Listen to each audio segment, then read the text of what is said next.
Je vous propose de lire dans l'Épître aux Romains, au chapitre 14, le verset 23.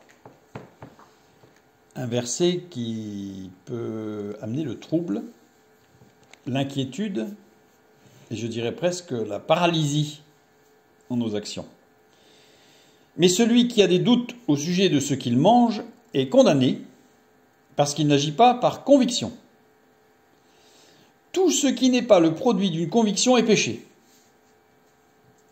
Alors quand on lit ça, on se dit qu'il y a tellement de situations dans lesquelles on ne sait pas ce qu'il faut faire, mais qui pour autant il faut faire quelque chose. On se dit, s'il faut attendre qu'on ait une conviction pour faire quelque chose, ça peut être très compliqué. Par exemple, je vais dire quelque chose de très trivial, mais si je dois attendre d'être convaincu d'acheter des pommes golden plutôt que des pommes bicolores, ça va vite être compliqué. Et je vais vite me retrouver à ne rien faire. Alors évidemment, là c'est un exemple très simple, mais il y a des choses qui sont plus complexes, plus engageantes. Et pour autant, ce texte-là peut nous mettre dans le trouble. Alors, évidemment, j'ai lu le verset 23 qui est retiré de son contexte, puisqu'il est inclus, ce verset 23, dans une démonstration de l'apôtre Paul, qui commence au verset 22, verset précédent, et même un peu plus haut. Mais déjà, avec le verset 22, on va déjà élargir un peu le périmètre. Verset 22, « Cette foi que tu as, garde-la pour toi devant Dieu. Heureux celui qui ne se condamne pas lui-même dans ce qu'il approuve. » Alors déjà, ça circonscrit un petit peu. Et là, on voit, si on lit maintenant à partir du verset 19, que l'alimentation est un exemple. L'exemple que Paul va utiliser dans une démonstration beaucoup plus large. C'est pour ça que j'ai parlé de la pomme, pour rester dans le domaine alimentaire. Au verset 19, donc encore un peu plus en amont, Paul dit « Ainsi donc, recherchons ce qui contribue à la paix et à l'édification mutuelle. Pour un aliment ne détruit pas l'œuvre de Dieu. À la vérité, toutes choses sont pures, mais il est mal à l'homme, quand il mange, de devenir une pierre d'achoppement. Il est bien de ne pas manger de viande, de ne pas boire de vin et de s'abstenir de ce qui peut être pour ton frère une occasion de chute, de scandale ou de faiblesse. Nous remarquons que les abstentions qu'il nomme ne sont pas des abstentions pour soi, mais des abstentions pour l'autre. Et là, il ne dit pas qu'il ne faut pas manger de viande, il ne dit pas qu'il faut en manger non plus. Il dit simplement, dans son exemple, il est bien de ne pas manger de viande, de boire de vin et de s'abstenir de ce qui peut être pour ton frère une occasion de chute. En tout cas, dans ces textes, à partir du verset 19 jusqu'au verset 23, nous voyons qu'il y a deux parties dans ce que Paul dit. La première, c'est la démonstration, et la deuxième, c'est l'exemple. La démonstration porte sur la relation fraternelle et la foi. Puisqu'au verset 19, « Ainsi donc, recherchons ce qui contribue à la paix et à l'édification mutuelle. » Donc là, on est dans la relation fraternelle. Pardon. Et après, à partir du verset 22, « Cette foi que tu as, etc. » Pardon. Et il continue au verset 23. Et dans ce cadre fixé par l'apôtre Paul, de la foi, cette démonstration d'une relation fraternelle et de la foi, mise en action, eh bien nous allons regarder le mot qui est traduit par conviction. À la fin du verset 23, « Tout ce qui n'est pas le produit d'une conviction est péché. » Et le mot ici, conviction, c'est pistis, qui est foi. Ça veut dire que littéralement, tout ce qui n'est pas le produit de la foi est péché. Alors le problème maintenant, c'est la définition de la foi. Puisque la foi, quand on demande à des frères et sœurs ce que c'est que la foi, on arrive assez rapidement à un acte de foi, c'est-à-dire que j'avance sans savoir par la foi.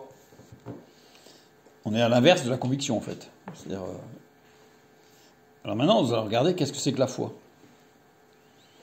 La foi, c'est une relation et une communion étroite avec Dieu qui se base sur trois axes. On l'a déjà vu, mais ça va être important de le rappeler ici pour bien comprendre ce que dit l'apôtre Paul. Les trois axes sont la parole, l'écoute et l'action. La parole, l'écoute et l'action impliquent, je dirais, inéluctablement la communication authentique.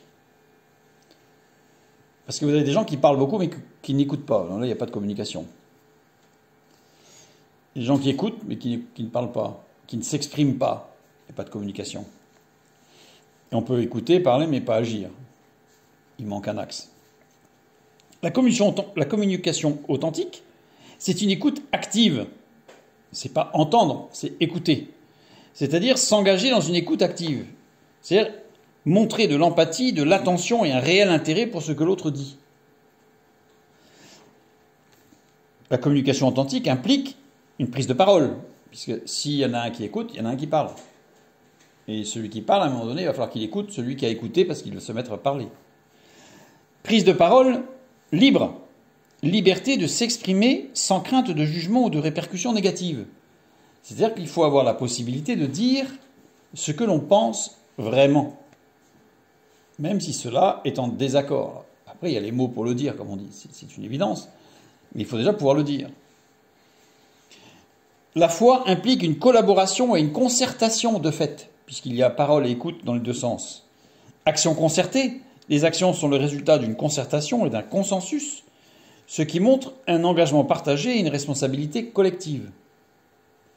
Remarquez que j'ai parlé de consensus et non pas de compromis. Collaboration et concertation avec une cohérence et une fiabilité. Les actions entreprises reflètent fidèlement les paroles échangées, ce qui renforce la confiance et la crédibilité entre les participants. Donc il peut y avoir 2 personnes, mais il peut y avoir plusieurs personnes. La foi implique le respect et la validation. Le respect mutuel. Chaque personne respecte les perspectives et les opinions de l'autre, créant un environnement de respect mutuel et de validation. Et il y a la validation, justement. Les participants de cet échange se valident mutuellement, reconnaissant la valeur et l'importance des contributions de chacun. Et là, évidemment, quand on parle de la foi personnelle, c'est dans notre relation avec Dieu, tout ce que nous venons de dire. Mais là, l'apôtre Paul est dans un thème sur la communion fraternelle. Ça veut dire qu'il implique des échanges basés sur la foi, avec parole, écoute, action, une communication authentique, une collaboration et une concertation, et le respect de chacun et la validation. Quand je parle de consensus et non pas de compromis, cela me rappelle quelques villages, quelques tribus que les missionnaires ont rencontrées, tribus d'Afrique du Sud, enfin pas du pays mais dans le sud de l'Afrique, et des tribus qui n'ont jamais connu la guerre. Ce qui est assez rare, pas forcément que pour l'Afrique, mais dans le monde entier. Des tribus qui n'ont jamais connu la guerre. Et les missionnaires se sont intéressés à savoir, mais pourquoi, qu'est-ce qui faisait qu'ils n'avaient pas connu la guerre? Et en fait, le principe de fonctionnement de chacune de ces tribus était le suivant. Quand il y avait une décision à prendre, tout le village se réunissait et il devait y avoir un consensus. C'est-à-dire qu'il ne devait pas y avoir une majorité. Ils devaient être tous d'accord. Ça veut dire qu'il y avait des échanges, ce qu'on appelle chez les anciens en Afrique des palabres, c'est-à-dire des échanges pour expliquer. Et chacun expliquait. Tel ennemi a pris du gibier ou a pris des terres. Donc il va falloir réagir. Donc il y avait des réactions instantanées qui étaient fermeture. Mais avant de savoir si on entrait en guerre ou si on rentrait en conflit, on discutait entre nous. Et une fois que le village est arrivé à un consensus, alors d'abord ça a évité tout échauffement émotionnel puisqu'il fallait du temps. Et dans cette intervention, il y avait les femmes, les enfants, les âgés, les hommes, enfin, tout le monde intervenait en fait, avec son point de vue, en toute liberté. Et ce sont des villages qui n'ont jamais connu la guerre, qui sont toujours passés par des phases peut-être de négociation avec l'ennemi, mais qui ont toujours résolu les problèmes de façon pacifique. Ça me rappelle un petit peu la définition de la foi, un échange. Et dans la communication et la communion fraternelle, il doit y avoir la foi qui s'exprime. La foi qui s'exprime, c'est-à-dire un échange dynamique, un échange respectueux, un échange libre et un échange constructif. Maintenant, regardons un petit peu l'apôtre Paul, ce qu'il met en opposition à la foi. Au verset 23, celui qui a des doutes au sujet de, alors là il a pris l'exemple de la nourriture, mais ça pourrait être autre chose. Et après il dit, tout ce qui n'est pas le produit de la foi est péché. Donc il met en face de la foi le doute. Quel est ce mot employé pour doute? C'est diakrino en grec. Et diakrino, littéralement, le premier sens, c'est séparer en deux, séparer l'un de l'autre. C'est bien l'opposition à la foi. Diakrino veut aussi dire décider, faire une distinction de personnes. C'est-à-dire que quand on parle avec plusieurs, ah ouais non mais lui, son avis compte pas parce que, alors, il y a toutes sortes de raisons. Hein. Parce qu'il est trop jeune, trop vieux, trop grand. Diakrino, celui qui fait de la distinction de personnes dans les échanges, par rapport à un sujet, est à côté, est condamné. Diakrino veut aussi dire décider. Cela signifie aussi d'ailleurs donner un jugement, trancher. On n'est plus dans un dialogue constructif. On est dans le jugement et quelqu'un dit « moi je sais, donc c'est comme ça, point ». Là on est à l'opposé de la foi. À l'opposé. Diakrino veut aussi dire se retirer, déserter. Donc on a les deux extrêmes, je dirais. Celui qui va trancher et imposer sa vision des choses et ne pas écouter, de fait. Et on a celui qui va se retirer, déserter. Alors vous allez me dire, oui, parfois, face à quelqu'un qui tranche et qui juge, c'est pas facile de se positionner. On est d'accord. Mais à ce moment-là, on peut ne pas déserter tout en disant je me retire parce qu'il n'y a pas possibilité de parler. Mais là, ce n'est pas la désertion, comme on a expliqué. Diakrino veut aussi dire s'opposer, lutter, soutenir dans le sens où ne pas entendre ce que l'autre dit et vouloir absolument avoir raison. Et là, on comprend bien le propos de Paul.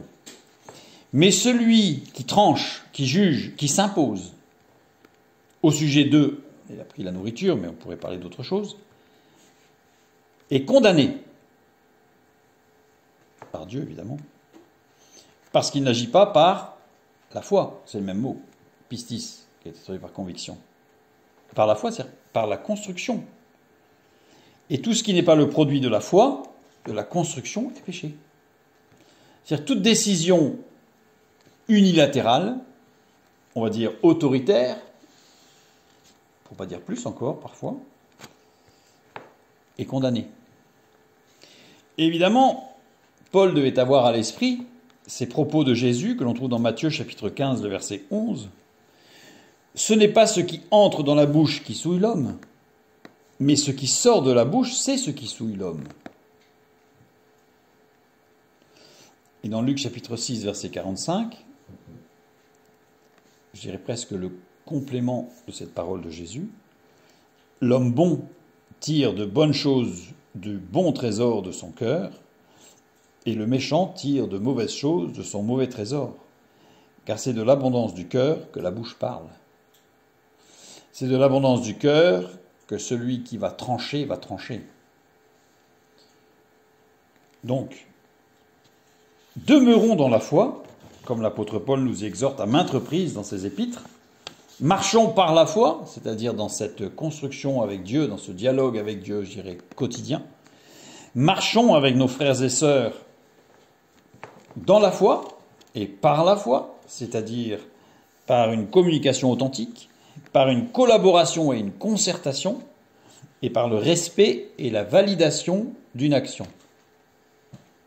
Alors ça ne veut pas dire qu'on est tout le temps d'accord sur certains sujets peut-être un peu particuliers, mais on a toujours la concertation, le respect et l'écoute. Ça, c'est la condition sine qua non d'une communion fraternelle véritable est conforme à l'expression de la foi.